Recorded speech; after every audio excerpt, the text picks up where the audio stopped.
Congolaises et Congolais, chers frères et sœurs, aujourd'hui, le jour de jeudi qui précède la fête de l'amour, moi, votre frère, Monseigneur Zemba Lozolo Mouchipai, évêque président de l'Église catholique libérale d'Afrique, j'ai quelque chose à dire au peuple congolais.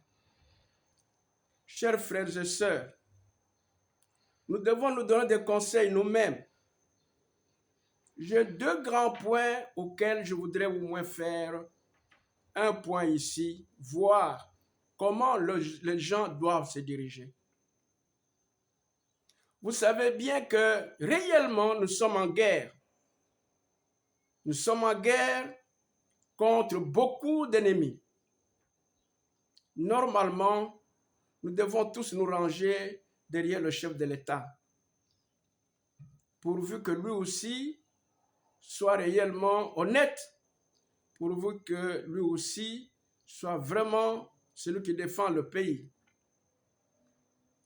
J'étais très étonné de suivre un officier militaire à l'Est, de dire qu'il y a même des prêtres qui acceptent de recevoir l'argent des mercenaires étrangers qu'on appelle des rebelles. Ils ne sont pas des rebelles, ils sont des mercenaires étrangers.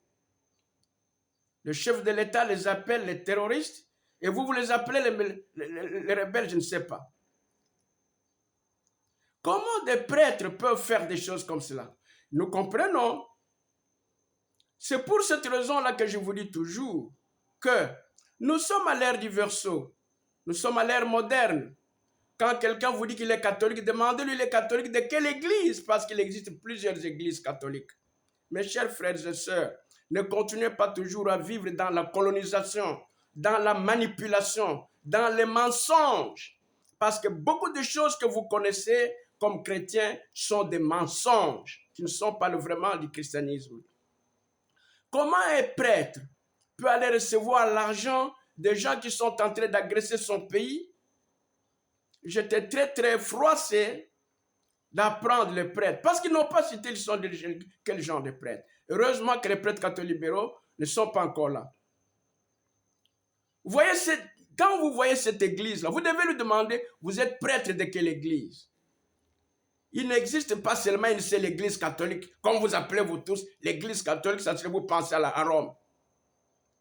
C'est du mensonge, c'est de la manipulation. Vous devez savoir préciser. Moi, je suis le chef de l'église catholique libérale d'Afrique. C'est différent de l'église de Rome. C'est différent de l'église orthodoxe. C'est différent de l'église catholique gallicane. C'est différent de l'église catholique maronite. C'est différent de l'église catholique janséniste. C'est différent des églises orientales. Comment des prêtres, au lieu qu'ils soient des conseillers du chef de l'État, pour lui montrer la voie à suivre? Non, ce sont des prêtres qui sont en train de recevoir l'argent des rebelles pour que les rebelles viennent tuer leurs propres frères, leurs citoyens. Je pense qu'avec le temps, Dieu nous montrera ce qu'il faudra faire. Je vais terminer encore par ceci. J'ai reçu une vidéo. C'est très malheureux. J'ai reçu une vidéo où les chefs Bayaka sont en train de promettre aux chefs de l'État qu'ils vont finir avec les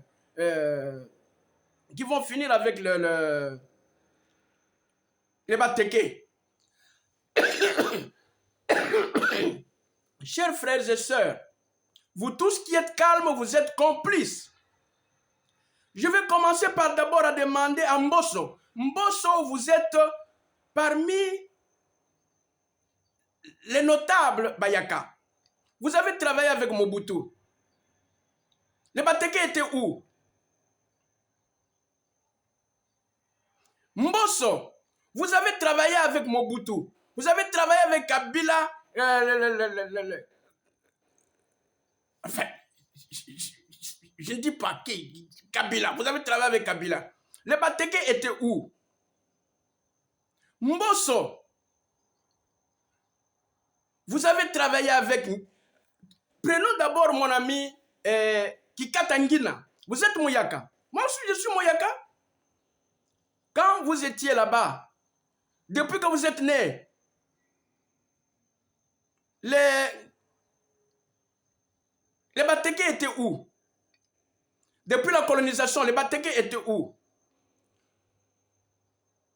Il y avait un certain Kulumba, c'était Mouyaka. Les Bateke étaient où à son époque? Mafuta Kizola, il a travaillé avec Mobutu. Les Bateke étaient où?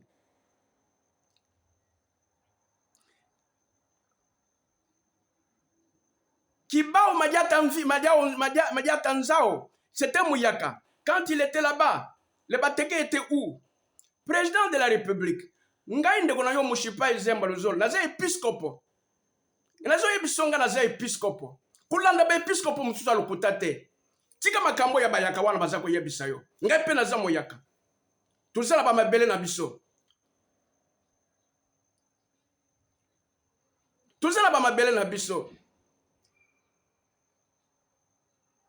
Plateau oyo ya bateke izaba bateke. Iza ya bayakate. Monga fule iza ya bateke. Ngaba iza ya bateke. Mumbele iza ya bateke. Ngobile iza ya bateke iza ya bayakate. Président République longwa na erreur wana bazoko tia yo. Biloko wana bazoko pesa ya biloko apamba. Ngai mutrazo yebisa yo. Ngai naza ndeko na yo. Ngai naza d'accord na kosalisa yo. Kolanda biloko wana bazoko pesa ya biloko apamba pamba wana te. Ce sont des histoires qui ne parlent pas. Kolanda biloko wana te. Oba pesa au pouvoir, bazo pesa au pouvoir te. Oko se retrouver dans ces pays. Ngai nazo yebisol solo. Oko se retrouver dans ces pays. Pe oko bima te sodo ke na ces pays. Oko bima kuna te oko kufa. Na yebisaka Mobutu. Na leru wana réseaux sociaux zalaka te. Na kendegi pa ya médecin na ye. Malheureusement, les lobaki na kendegi pa ba médecin na ye, bandeko na ngai o ya ngai moko ya kwango na kwilo tozana bango awa, bazalaki contre ngai parce que na leru wana ba yeba kaka médecin kaka moko. Nzoka ngai médecin onga na kendegi kokutana na ye na mkamo na nini na rigini ezalaki ndeko Mobutu. Mais malheureusement, bande koranga bazalaki contre te. Mais là, je bino vérité. Président de la République, nga na lingi ko salisa yo. Nga na lingi ko salisa yo. Kolanda bato yo te. Yo za chef de l'État, ou ko protéger ba tribu nyonso. Isa na tribu moko te yo ko nyata. Makambo toujours komona isa ya mabe. Ou ko se retrouver na ces pays. Nga mutrazo ko yebiso. Yebisaka médecin ya Mobutu na yebisaka yendengwana. Yebise Mobutu asala boya sala boya soki ta ko se retrouver kuna andima kita se retrouver kuna azonga na note oyo ko zongisa Mobutu sans règlement ya normal yemoko pa kokufa. Président de la République ozokolanda bayaka oyo mboso yo ozali chef ya bayaka ozali mutu ya politique oza chef ya bayaka ler yo bandaki na Mobutu bateke bazalaki wapi? Mafuta Kizola lera azalaka na Mobutu bateke bazalaka wapi? Colonisation lera bamindele bayaka bateke bazalaka wapi? Kasavu bulera bandi bateke bazalaki wapi? Mobutu lera ye bateke bazalaki wapi?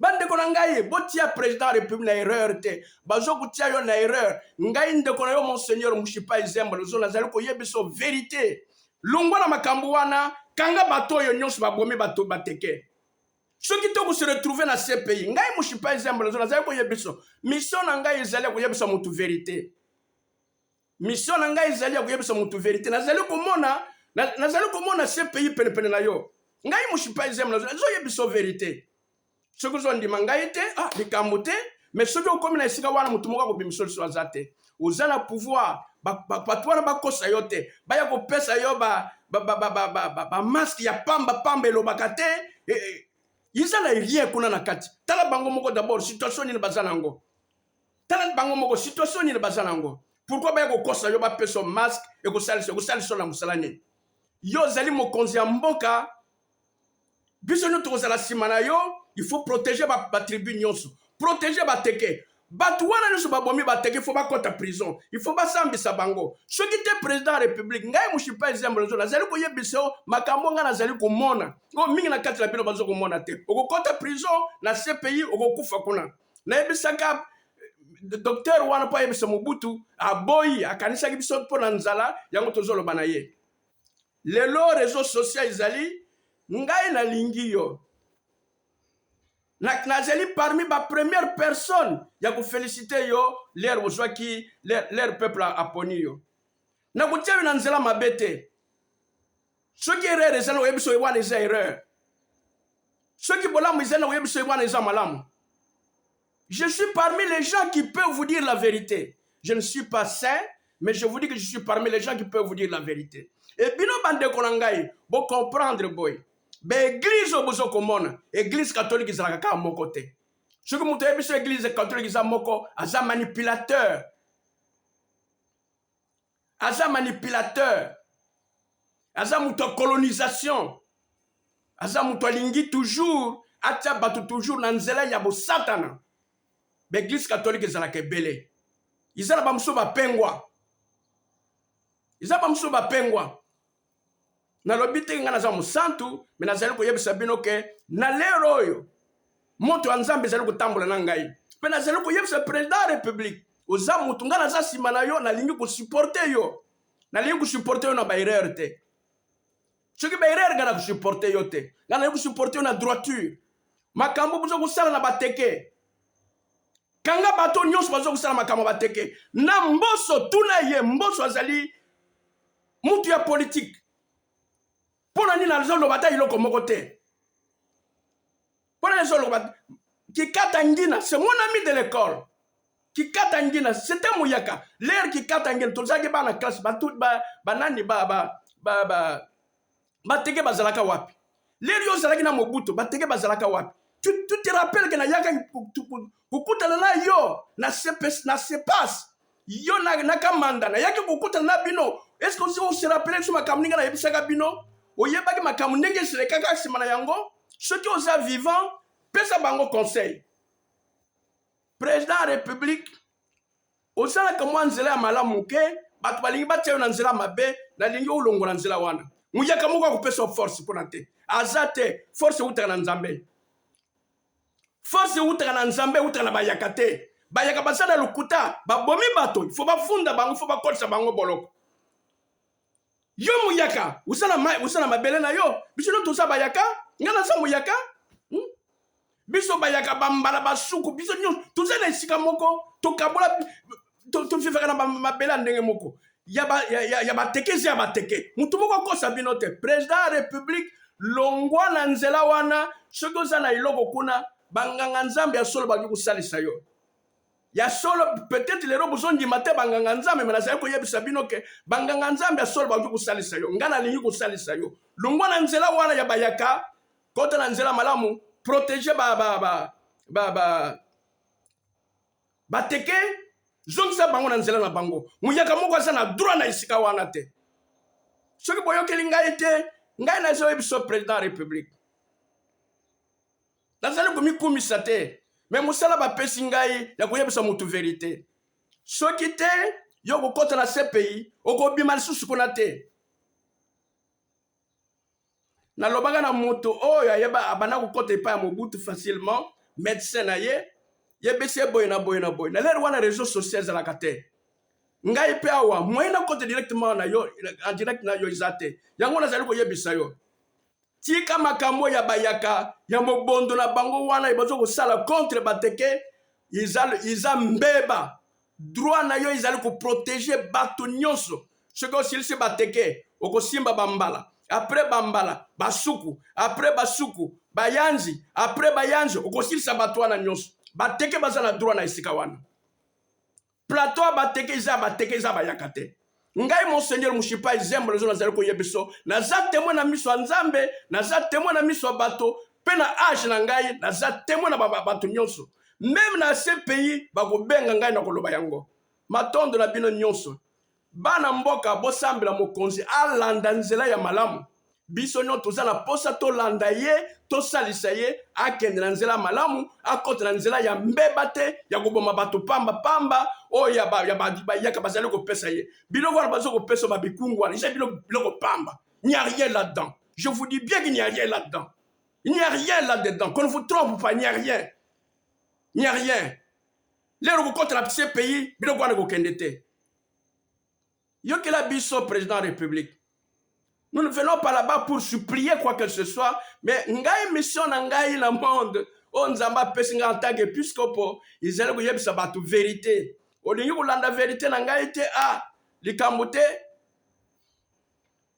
okoyebisa ngai sima nango bon natondi bino botondi bandeko na ngai pe nazali koyebisa mutu nyonso avandi calme makambo ezokoleka na bateke ndenge bazokoboma bateke sokoza mokolo ovandi calme na miso ya nzambe kozala problème matondo na bino nyonso ngai ndeko na bino monseigneur Zembele Zolo Mushipai épiscope mokonzi église catholique libérale d'Afrique pe mokonzi lingomba Congo Telem espoir du peuple congolais eza association société civile ya Congo pour que totambola na nzela malamu matondo na bino lisusu